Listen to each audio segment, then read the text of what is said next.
Hi, I'm Harrison Keeley. Here's a quick look at today's top stories.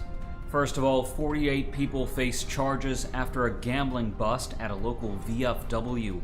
Police say they raided an illegal poker game at Post 4848 on Riverside Drive August 22nd. Already more than a dozen people have turned themselves in, and police say many more will follow.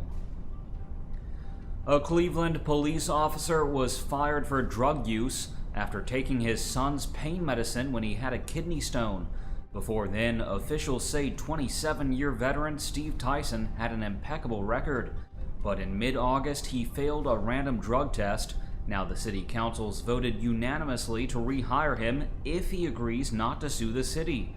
And now city council members are demanding changes to the city's drug policy. Red Bank police have cleared one of their officers after a man claims he was severely beaten during a traffic stop. The incident happened April 13th. 24-year-old Candido Medina-Resendiz was a passenger in the car. When he got out intoxicated, an officer tried to put him in handcuffs. The video shows Officer Mark Kaler punching Medina-Resendiz in the arm and face, while other officers held him down and stun-gunned him. Two attorneys say Kaler crossed the line when he punched Medina-Resendiz in the head several times. He was left with cuts, bruises, and a fractured eye socket. But investigators say no excessive force was used, and Officer Kaler was commended for his actions. Medina-Resendiz, an undocumented immigrant who speaks little English, remains in the Hamilton County Jail on a $3,000 bond. For the first time, annual visitor spending in Hamilton County is expected to top $1 billion. Bob Doak, the chief of the Visitors Bureau, says tourism spending has gone up nearly 60% in the last decade alone. But it's been more than 20 years since the Tennessee Aquarium opened, and now Doak says Chattanooga needs to think about the next big thing. State officials are warning people not to use drugs made in a Cleveland pharmacy. The alert comes after an investigation found major violations at the Wellness Store compounding pharmacy. Investigators found the pharmacy was using outdated, deteriorated, and unsafe ingredients to make drugs.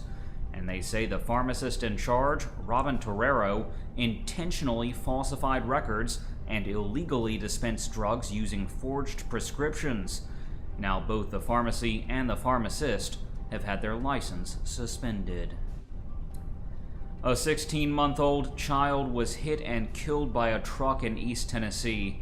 Officials in Sevierville say a teenager moving the truck didn't see the child and ran over him. Aiden C. Ball was pronounced dead at the scene. The incident happened in a yard outside a home on Sunday. Adults say they didn't know the boy had wandered outside. Finally, Senator Lamar Alexander will be in Nashville today to meet with state health officials about the Ebola virus.